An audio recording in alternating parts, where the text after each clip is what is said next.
Years ago, one of my students stayed after class because something wasn't sitting right with her. She looked at me and she said, Tina, I feel like I'm not doing enough during my sessions. And I smiled because I knew exactly what she meant. She wasn't talking about knowledge, she had plenty of that. She wasn't talking about techniques, she had learned many of them. She was talking about that quiet voice that many practitioners carry, the one that whispers, if I were a better practitioner, I'd be doing more. And maybe you've heard that voice too. I know I have. Early in my career, I believed that my value came from how much I could do for a client. The more techniques I knew, the more interventions that I offered, the more I believed that I was helping. And over time, my clients became my greatest teachers because they showed me something that I wasn't expecting. Some of the sessions where I did the least created the deepest and the most lasting change. And that observation changed the way that I practiced forever. So I think many practitioners quietly carry an invisible pressure. We feel responsible for making something happen. If a client is silent, we feel we should speak. If they're emotional, we feel we should guide.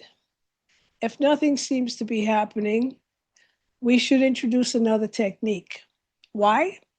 Because activity often feels like competence. Stillness can feel uncomfortable, especially for the practitioner. But what if our discomfort has very little to do with what the client actually needs? Now, imagine picking up a snow globe and shaking it. The harder you shake it, the more movement you create. But can you see clearly? No, right? Everything becomes cloudy. The only way the scene becomes visible again is you stop shaking it. And healing sometimes works the same way, not because clients need us to do nothing, but because integration often requires enough space for the system to reorganize. See, sometimes the most therapeutic thing that we can offer isn't another intervention, it's enough stillness for change to settle. And one of the biggest shifts in my own work happened when I stopped measuring myself by how active I was during a session.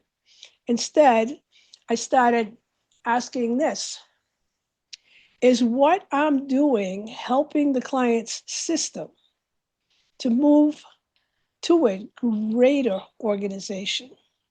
Yeah, sometimes the answer was yes, and sometimes the answer was pause, observe, wait, listen.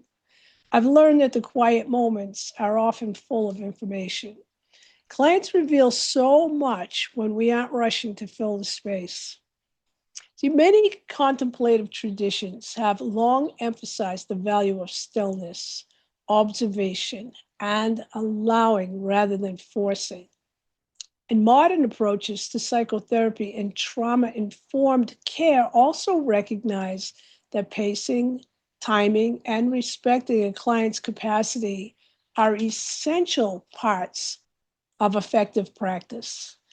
And although these traditions use different language and emerge from different perspectives, they share an important insight. More intervention is not always better intervention. As practitioners, discernment often lies in knowing not only what to do, but when to refrain from doing more. See, waiting isn't passive. Waiting is often one of the most active forms of clinical observation.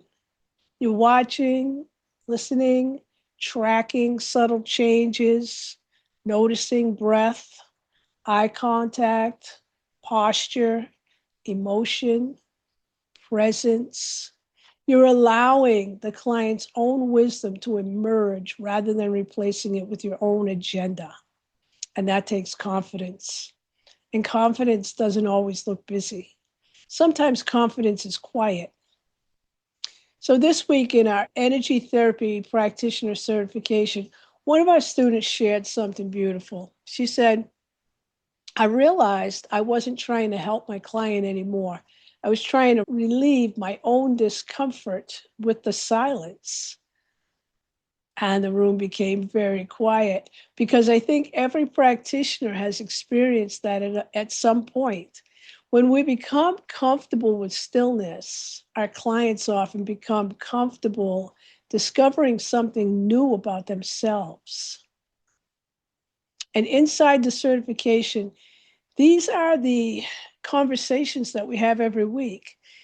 Not simply how to perform a technique, but how to become the kind of practitioner who knows when less truly becomes more. If there's one idea I'd like you to remember, it's this: healing doesn't always need more intervention. Sometimes it needs more space. And learning the difference is one of the hallmarks of an experienced practitioner.